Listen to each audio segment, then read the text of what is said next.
Inspiration.com.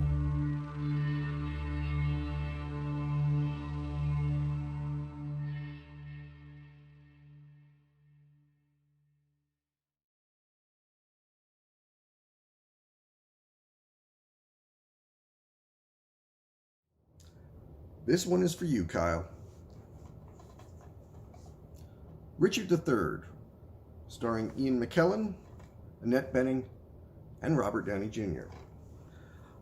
This was an adaptation that came out in the late 90s of course, the play by William Shakespeare, given a 20th century makeover, which is kind of the popular thing to do now with Shakespeare, and has been for a long time. Taking the play and setting it in a more modern context. You'll occasionally get something like The Merchant of Venice that starred Al Pacino, where it's still set in the period in which it was written, but not Richard III. Richard III is set in a 20th century, in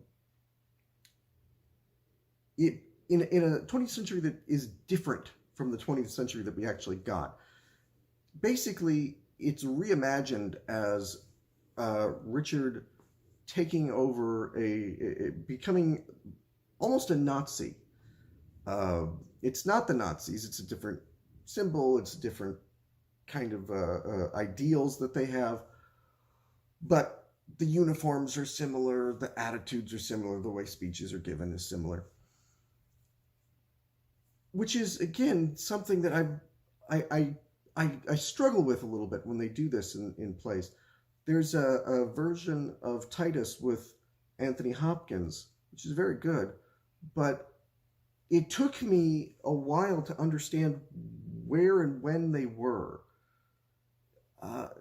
It was a world that was clearly supposed to be kind of modern, but there was stuff that seemed kind of ancient, and I didn't know what was happening for the first half hour of that movie. Richard III is a lot more straightforward. It's a lot more easy to understand, but I still find it a bit muddled. The idea of setting it in a more contemporary time, but not a time that actually existed. That said, Ian McKellen is spectacular in this movie. He is a Shakespearean actor to begin with. Strangely enough, he's starring as Hamlet very soon. He's 80 something, and he's going to star as Hamlet on stage. Should be interesting. He fares best among the cast. Others, Kristen Scott Thomas, she's good in the movie. Jim Broadbent is good in the movie. The Americans, I think, are the ones that suffer a bit. Annette Bening and Robert Downey Jr.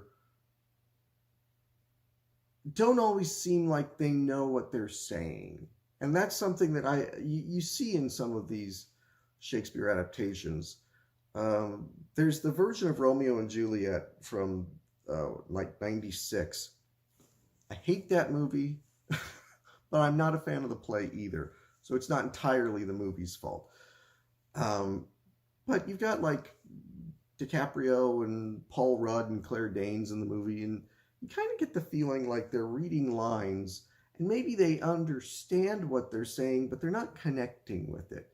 Ian McKellen connects with it. He's fantastic as Richard.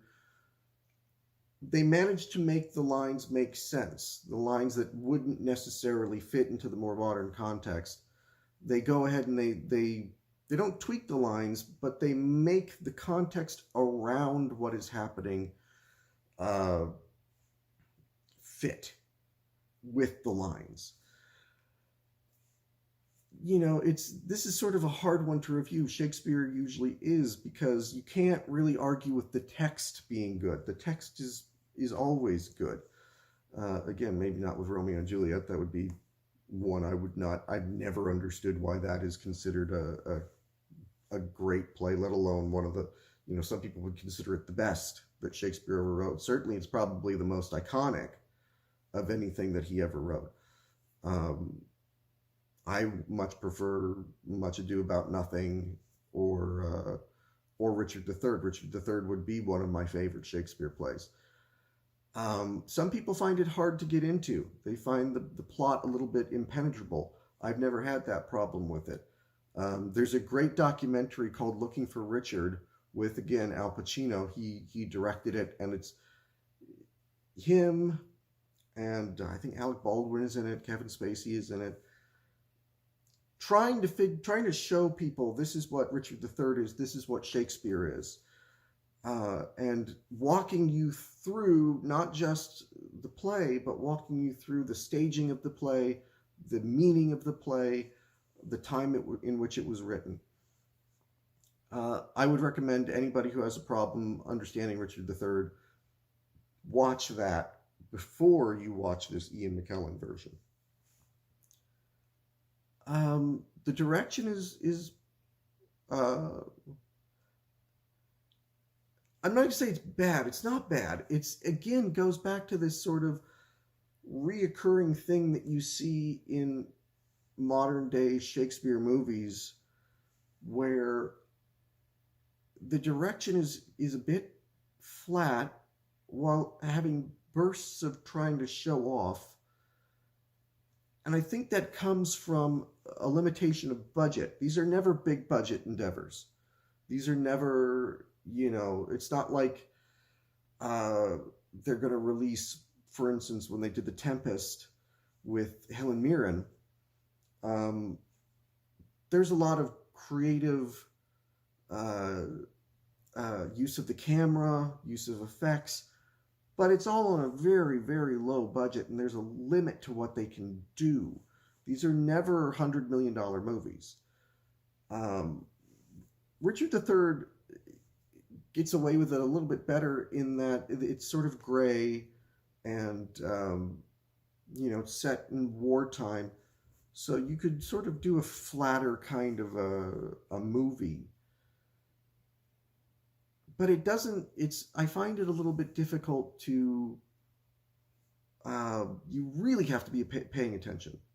This is not a movie that you can just sort of put on a Saturday night with a couple of buddies and have some beers. This is a movie where, like with a play, you have to be invested in it. You have to be there and present with it. And so you have to be in the right mood. This isn't something that you put on and you just sort of, you're on your phone or whatever, which is good, which is great. We shouldn't be doing that while we watch movies, but there's so much disposable entertainment that becomes, I think, the default for a lot of people, and I'm guilty of it too.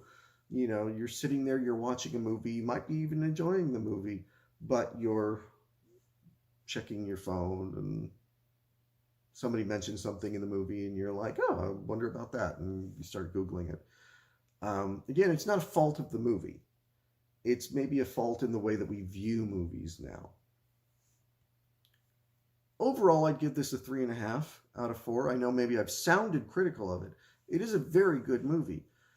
It's probably one of the better modern day Shakespeare adaptations, but it doesn't have the pop that Tempest, Titus, Merchant of Venice, the Much Ado About Nothing from the late 90s with Kevin Kline and Michelle Pfeiffer, those all pop a little bit more. And Richard III is directed a little bit flat. It's a little gray and everything. Like you said, it might fit the play, but whereas with the play, you would be kind of more engaged with the actors in front of you. This, you have to, you're watching a TV. It's always going to be the same every time that you watch it. And that is the problem with filming a play. Even when you try to make it more cinematic, the text is something that is much easier engaged with if you are watching it live. But not all of us get to go and see Richard III live on stage. And this version with Ian McKellen is a very good substitute for that. Again, 3.5 out of 5 for Ian McKellen's Richard III. I would check it out, but if you're not a fan of Shakespeare, I would say that this is not going to convert you.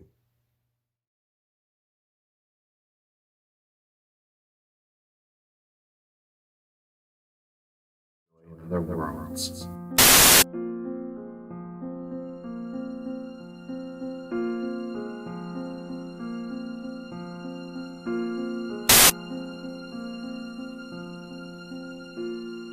Sort of gave myself the challenge of, okay,